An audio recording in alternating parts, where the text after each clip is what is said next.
You hit every milestone. You got the degree, the job, the aesthetic life. You did everything right.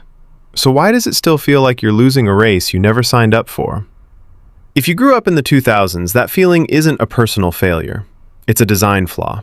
It's psychological. You were raised during a strange promise. Work hard, be yourself, follow your passion. Everything is possible. And at the exact same time, the world quietly added a fine print clause. But also build a personal brand, stay relevant, don't fall behind. And whatever you do, don't be cringe. Let's talk about what that did to your brain. The public identity first, you grew up online, not just with the internet, inside it. You remember a world before smartphones, but only barely. You remember dial-up tones fading into Wi-Fi. You remember YouTube when it still felt chaotic and fun. But here's the catch.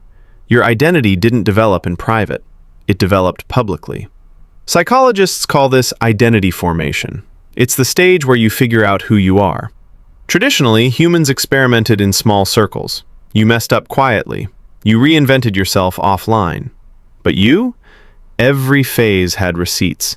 Every awkward take had screenshots. Every emotional post from 2012 could resurface tomorrow. So you learned a survival skill. Curate. You don't just live, you edit. The paradox of being special. Second, you were told you're special. And also, completely replaceable. The 2000s were heavy on empowerment. You're unique. You're limitless. But while the teachers were saying that, the algorithms were rewarding whoever was more optimized. Better looking, more consistent, more aesthetic. Your brain internalized a weird paradox. I'm supposed to be extraordinary, but I'm competing with everyone on Earth. That creates performance-based self-worth. Your value is now tied to output, your job, your following, your glow-up. If you're progressing, you feel okay. If you're resting, you feel uneasy. If someone else moves faster, you feel behind, even if no one actually said you were. Ambient stress and global noise. Let's talk about anxiety. You didn't just grow up during global events, you watched them live. It wasn't the evening news, it was a vibration in your pocket, all day. This creates ambient stress. It's not a panic attack, it's a low hum of something isn't stable. So even when your personal life is fine, there's this subtle urgency. I should be doing more. I should be preparing. You're not dramatic. Your nervous system was just trained to scan for uncertainty 24/7. The scale of comparison. Now, look at comparison. We've always compared ourselves to our neighbors, but the scale changed. You're not comparing yourself to your classmates anymore.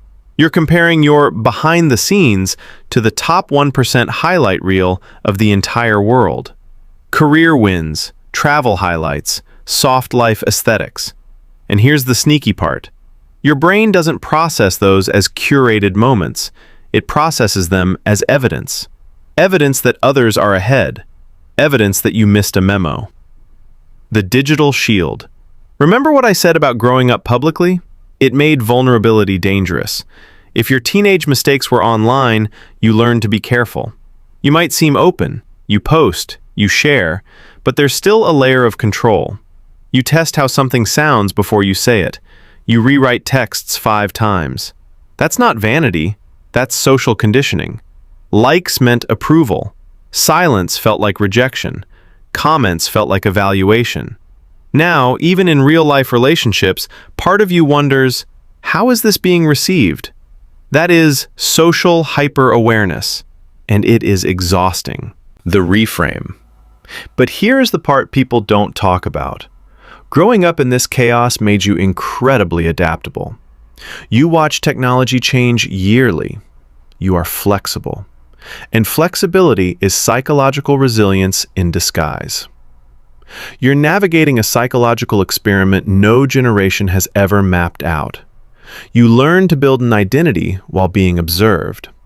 The challenge now isn't becoming more optimized, it's becoming more grounded, less curated, less measured, more internally anchored.